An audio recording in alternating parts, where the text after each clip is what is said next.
I'm a great people watcher, and been watching children playing games on computers, formally as research tasks and informally for a very long time.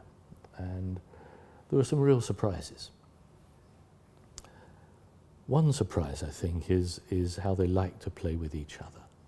And I remember a long way back in the 1980s, we asked children to design with us a game which would teach multiplication. And one of the many things they asked for was a game that they could play with their younger brother or sister, or their older brother or sister. They wanted to be able to compete with somebody who was less good than they were, or more good than they were. They wanted the ability to set the game to be a level playing field because it was more fun. They enjoy playing with other children. They enjoy the dialogue. They enjoy watching. They enjoy the role of standing at the screen and seeing other people solve problems and then trying it themselves. They enjoy the dialogue. And I think games have become powerfully collaborative. Actually, that's the way most of their games are in the playground. It's nice to skip, but it's more fun to skip with two others. You know, this is play is always, I think, a social thing. One of the real surprises for us, I think, was that they like their games to be really hard, and that they enjoy the sense of what I like to describe as ipsative referencing, that sense of their own progress. They like to know that they're better than they were.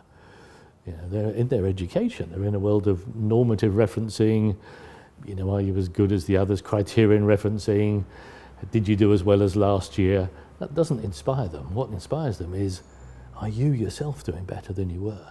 And how are your friends doing? That sense of self-progress, hugely powerful. And they don't get that very much in their education, you know, in their learning lives. They're locked in other people's judgment of how good they might be. In their game-playing life, there's no limit on that. They can be as good as they want to be. And one of the things we're going to learn for sure in this century is that we've got no idea really how good our children might be. You know, I've watched children learning. Do you know every single project I've been involved with for 30 years with children and technology and learning, the children have outperformed my best expectations. Doesn't matter, I'm the most optimistic place on the planet for them. I keep thinking, they're going to be fab. And every time at the end of the project, I thought they were going to be this good, and actually they were this good.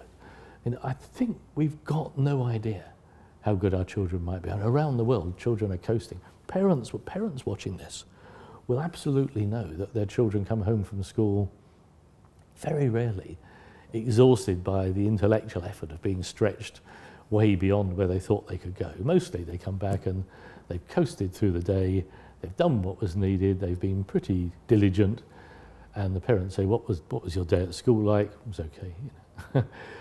But in the world of game playing, as in the world of music and the world of sport, there's no limits. You know, if you're ready, you can go as far and as fast as you want. That is hugely important. And that's a big part of the motivation.